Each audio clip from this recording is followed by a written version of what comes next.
Saudaraku yang terkasih, saya menyampaikan sebuah renungan singkat yang bertemakan rasa cukup, enough taste. Dan saya mengambil dasar renungan ini dari kitab Filipi pasal 4 ayat 10 sampai ayat yang ke-12. Aku sangat bersukacita dalam Tuhan bahwa akhirnya pikiranmu dan perasaanmu bertumbuh kembali untuk aku. Memang selalu ada perhatianmu, tetapi tidak ada kesempatan bagimu. Kukatakan ini bukanlah karena kekurangan, sebab aku telah belajar mencukupkan diri dalam segala keadaan. Aku tahu apa itu kekurangan, dan aku tahu apa itu kelimpahan. Dalam segala hal dan dalam segala perkara, tidak ada sesuatu yang merupakan rahasia bagiku, baik dalam hal kenyang maupun dalam hal kelaparan, baik dalam hal kelimpahan maupun dalam hal kekurangan. Saudaraku yang terkasih, setiap orang atau keluarga tentu bekerja dan berusaha untuk memenuhi, mencukupkan kebutuhan-kebutuhannya. Kebutuhan sandang, pakaian, perhiasan, dan lain sebagainya. Kebutuhan pangan, tentang apa yang dimakan dan minum. Dan kebutuhan papan, yaitu kebutuhan rumah tinggal. Dan juga fasilitas-fasilitas yang dibutuhkan. Kita menyadari bahwa pandemi COVID yang telah berlangsung 2 tahun, dan ini dialami 260 negara di dunia, ini telah memberikan pukulan berat dalam kehidupan ekonomi.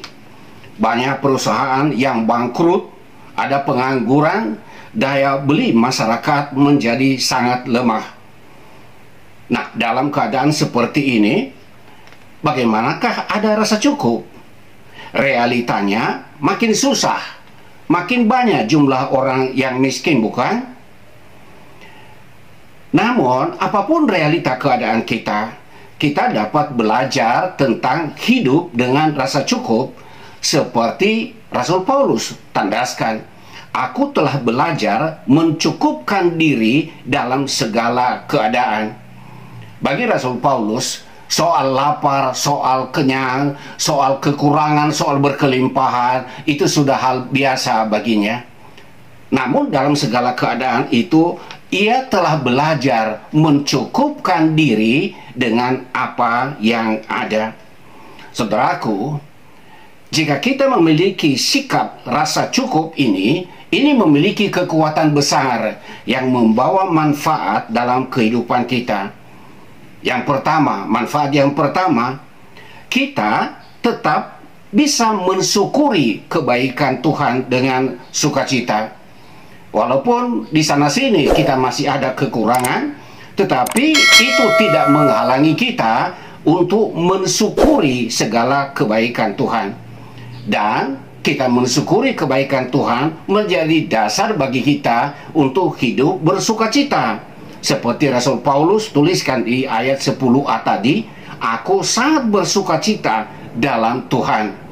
Padahal kenyataannya, ketika Rasul Paulus menulis surat ini, ia sedang berada dalam penjara di Roma. Tetapi penjara tidak dapat membendung sukacitanya. Sukacitanya bukan karena hal-hal lahiriah, melainkan segala kebaikan yang telah Tuhan perbuat dalam kehidupannya. Orang yang bersyukur, ia cenderung melihat berkat-berkat kebaikan kasih Allah dalam kehidupannya. Sedangkan orang yang kurang bersyukur lebih condong memusatkan diri pada kekurangan. Dan ketika orang memusatkan diri pada kekurangan, yang ada adalah keluh kesah, ada kesedihan, bersungut-sungut, takut menghadapi hari esok, kekhawatiran, patah semangat, gelisah, putus asa. Dan itu membawa dampak negatif dalam kehidupan seseorang. Manfaat yang kedua, kita dapat mengalami ketenangan jiwa. Meskipun kenyataan hidup masih berkekurangan. Orang yang punya rasa cukup dalam kehidupannya, Dia mengalami ketenangan dalam dirinya, ketenangan dalam jiwanya. Ia melihat, ya hari ini kenyataannya aku berkekurangan, tetapi ia memandang hari esok penuh harapan. Sebab ia percaya Tuhan memelihara kehidupannya. Dan harapan kepada Tuhan memberikan dia semangat hidup. Dan manfaat yang ketiga, kalau kita memiliki rasa cukup, kita dapat berbagi dengan sesama. Sekalipun dalam kenyataannya kita juga masih di dalam kekurangan. Kita belajar dari jemaat Makedonia sebagaimana dicatat dalam 2 Korintus 8 ayat 1-3. Paulus menandaskan bahwa jemaat Makedonia ini sangat miskin. Tapi ketika mereka mendengar bahwa saudara-saudara yang ada di Yerusalem sedang mengalami kelaparan yang hebat, dari kekurangan mereka bisa mengirim bantuan ke sana. Inilah ciri-ciri orang yang memiliki rasa cukup. Berbagi dengan sesama, menolong sesama yang sedang dalam kesulitan besar. Tidak menunggu, harus kaya dulu, harus berkelimpahan dulu. Saudaraku, manfaat yang keempat, kita mampu bertahan hidup pada masa yang sulit. Orang yang memelihara sikap rasa cukup dalam kehidupannya, sekalipun kenyataan mungkin saja waktunya berlangsung tidak dalam waktu singkat, tapi ia bisa bertahan hidup sekalipun kenyataan masih sulit. Tidak ada kamus putus asa bagi orang yang memiliki rasa cukup. Dan manfaat yang kelima, kita terhindar dari jalan pintas yang ditawarkan oleh dunia. Cinta akan uang adalah akar dari segala kejahatan. Dan ketika orang dalam kesulitan, dalam kekurangan, lalu ada jalan pintas yang ditawarkan kepadanya melalui apa? Korupsi. Melalui apa? Jual narkoba.